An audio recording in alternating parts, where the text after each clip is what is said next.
This is Dr. Casas. It is Wednesday, June 10th, 2026.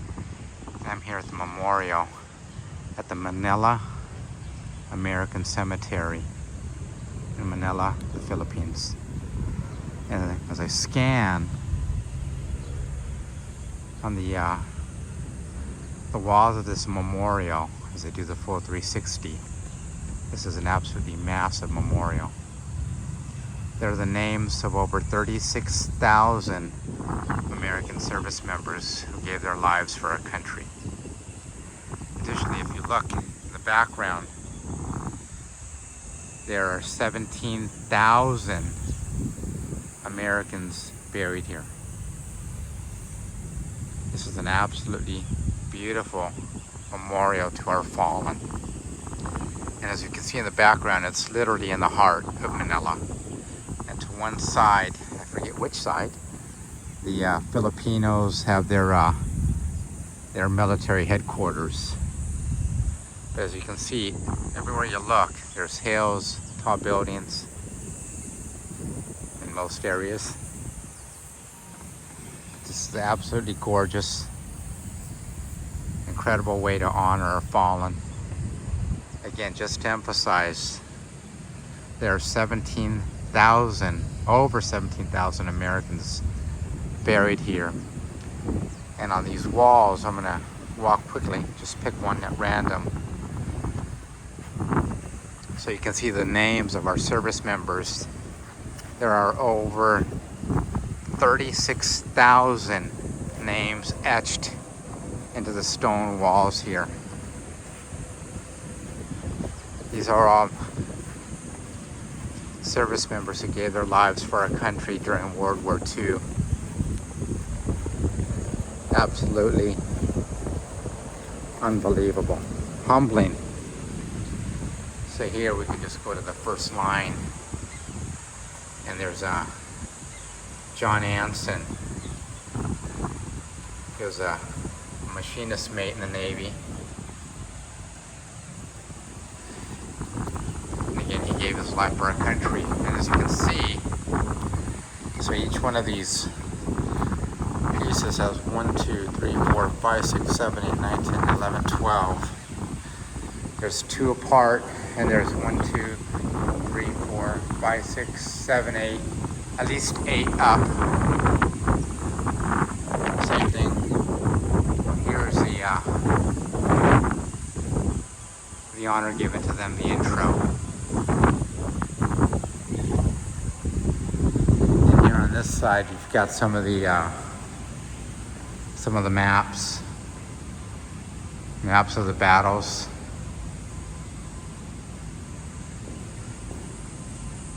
More. The defense of Luzon. MacArthur's return to the Philippines. And this is the actual Luzon campaign, the reoccupation of Manila after it was completely, most of it was burned down by the Japanese on their way out, the liberation of the Philippines. And just walking forward, and just continue this walk.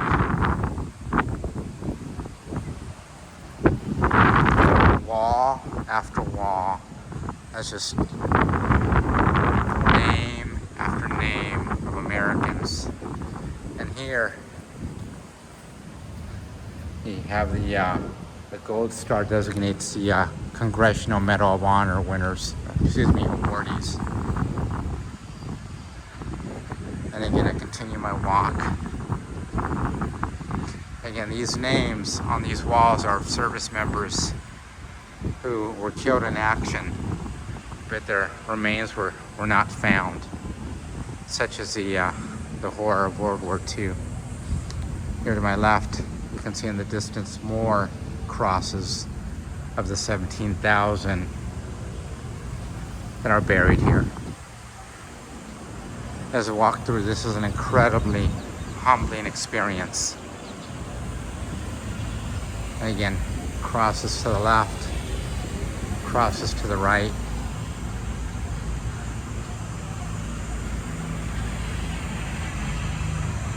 And as I continue my walk, again, just the only feeling that comes to thought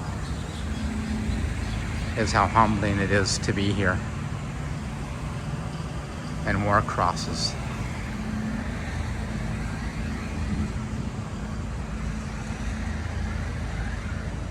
And as I continue my walk, just notice names, name after name.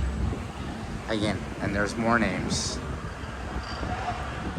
And the same is true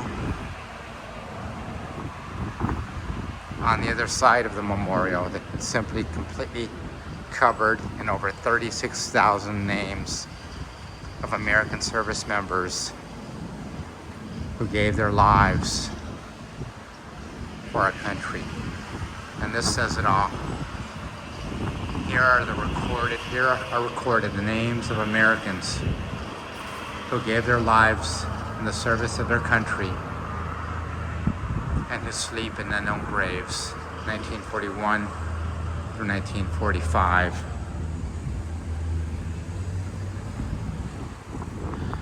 And at the end of this side of the memorial, the invasion of the Palau Islands,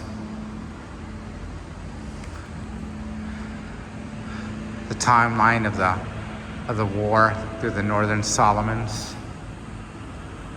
the timeline of New Guinea, supply routes of the Pacific Ocean through World War II. And this is a depiction of Northern Africa and Europe. Before I go ahead and close out this video, again, here's more of the 17,000 that are buried. Incredibly humbling for their sacrifice to our country. My prayer is that we can convince our next generation of youngsters to have the same level of patriotism and commitment to our country.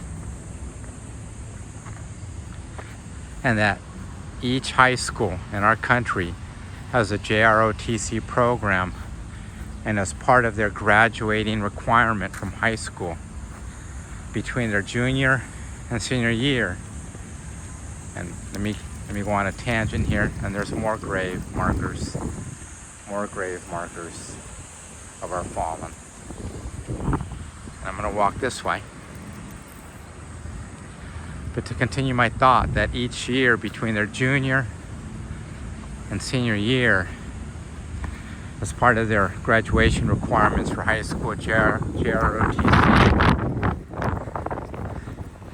we fly them either to Gettysburg or to Pearl Harbor or here or to the American Cemetery in Normandy. And they walk the cemetery, they walk the battlefields, and then they do a paper by the spring. Let me go back to the walls here. Iwo Jima, Okinawa. We lost over 6,000 Marines on Iwo Jima. Those were KIAs in addition to the multitude of injured. We lost over 12,000 Marines in Okinawa. Here's the air assault on Japan, 1942 to 1945, and more battles, a timeline of war, Guadalcanal, and the general strategy. But to continue my thought, that those youngsters then do a paper to graduate from JROTC. The hope is that they attend service academies with students who want to make an entire career out of being leaders for the next generation. The other requirement, in my opinion, for JROTC is that each class has, in their senior year, the Baton Memorial Death March. at White Sands Missile Range, New Mexico, each March.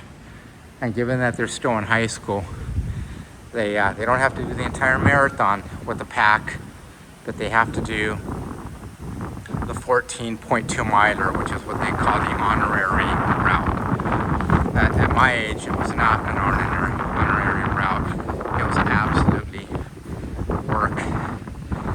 And I'm honored to say on video that I finished it in under 4 hours and 37 minutes with a ruck on my back.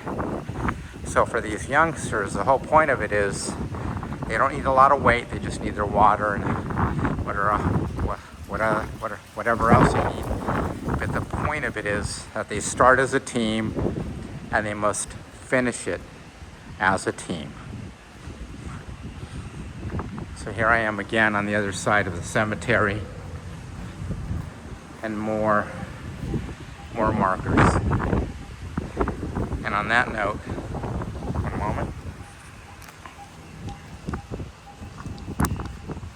Yikes, my apologies. I almost dropped my couple of pamphlets. On that note, this is Dr. Casas at the Manila American Cemetery in Manila, the Philippines, Wednesday, June 10th, 2026. Deeply humbling experience. If there's one last point to make, it's shocking. I've had the entire museum and cemetery for the last couple of hours. I've only literally seen 2 other people here. That's very difficult for me. And 2, last thought for the day, last thought for this video, stay close to Christ. Out.